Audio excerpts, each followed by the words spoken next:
మీ ముందుకి ఒక కొత్త డిష్ లో వచ్చేసాను. అదేంటంటే టటటా! సొరకాయతో సొరకాయ హల్వా. సొరకాయ అంటే చాలా మంది అంతగా ఇష్టపడరు. అలాంటి వాళ్ళకి ఒక్కసారి సొరకాయ హల్వా చేసి పెట్టండి, లొట్టలు వేసుకుంటూ మరీ తింటారు. మరి ఇంకెందుకు ఆలస్యం, సొరకాయ హల్వా తయారీ విధానం చూసేద్దాం పదండి. ఇప్పుడు మనం ఈ సొరకాయ పైన ఉన్న చెక్కంతా తీసేద్దాము.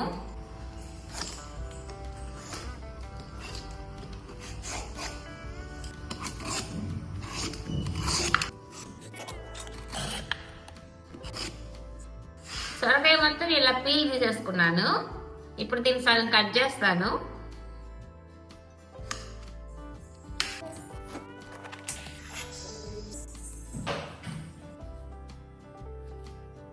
తెల్ల పాట్ అంతా తీసేస్తున్నాను. ఈ గింజలు, ఈ మెత్తగా ఉన్న పాట్ పనికిరాదండి. ఇలా చేసుకున్న ముక్కల్ని మనం క్యారెట్ తురిమినట్టు తురుముకోవాలి.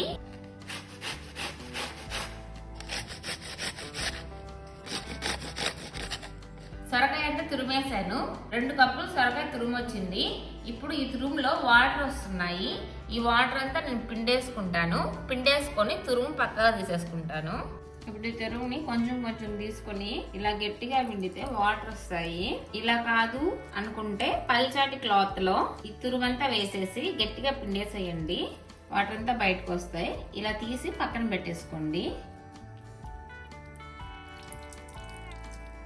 ఏదైనా వెజిటేబుల్ జ్యూస్ అలా ఏమైనా తాగితే అప్పుడు ఈ వాటర్ని కూడా ఆ వెజిటేబుల్ జ్యూస్లో మిక్స్ చేసుకొని తాగేయచ్చు.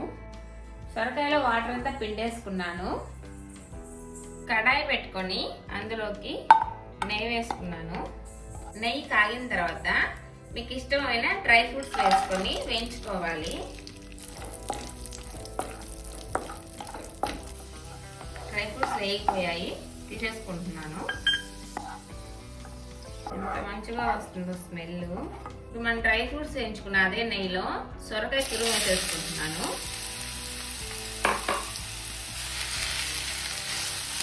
మనం ఇందాక నీళ్లు పిండుకోకపోతే ఇందులో ఎక్కువ నీళ్ళు వచ్చేస్తాయి. ఎక్కువసేపు సొరకాయ ఉడికిపోతుంది. అలా ఉడికితే చాలా మెత్తగా అయిపోతుంది. అందుకే నేను ఇంకో నీళ్లు పిండేసాను. సొరకాయ వేగిపోయింది. ఇప్పుడు ఇందులో 1 కప్పు పాలు పోసుకుంటున్నాను.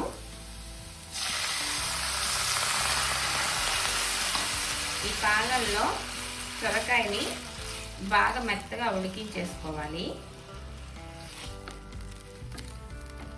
ఇందులో చిక్కటి పాలు పోసుకుంటే చాలా టేస్టీగా ఉంటుంది హల్వా. పాలు తెచ్చుకొని కొంచెం కూడా నీళ్లు పోసుకోకుండా వేడి చేసుకున్నాను. ఇప్పుడు ఆ చిక్కటి పాలని సొరకాయలో వేసుకున్నాను. అలా చిక్కటి పాలు యూజ్ చేస్తే మరింత టేస్ట్ పెరుగుతుంది హల్వాలో. ఇప్పుడు ఇందులో 1/2 కప్ చక్కెర వేసేసుకుంటున్నాను.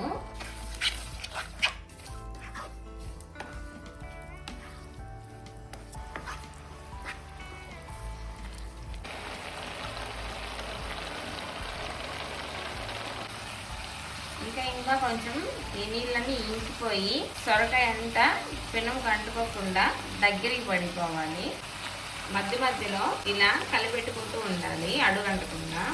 ఆల్మోస్ట్ వాటర్ అయితే ఇంకిపోయాయి. ఇప్పుడు ఇందులో మనం ఫస్ట్లో వేయించి పెట్టుకున్న డ్రై ఫ్రూట్స్ వేసేస్తున్నాను.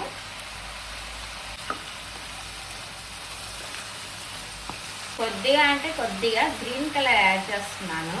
ఇది ఎందుకంటే కొంచెం చూసేదానికి బాగుంటుందని. మీకు ఇష్టమైతే యాడ్ చేసుకోండి, వద్దనుకుంటే స్కిప్ చేసేయండి.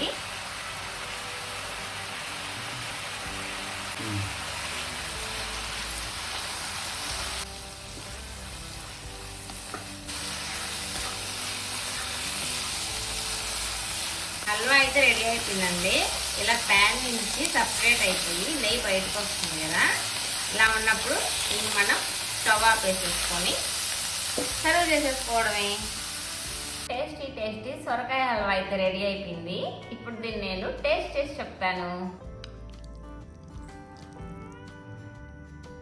1 అవర్ ఫ్రిడ్జ్లో పెట్టుకుని తింటే చల్లగా కూల్గా అలా సమ్మగా దిగిపోతుంది. ఇప్పుడు నేనైతే వేడిగా ఉన్నదే తింటున్నాను.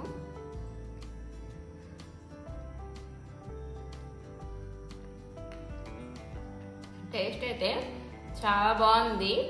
ఒకసారి ట్రై చేయండి. ఈ వీడియో మీకు నచ్చినట్లయితే నా ఛానల్ని సబ్స్క్రైబ్ చేసుకోండి, లైక్ చేసి కామెంట్ చేయండి.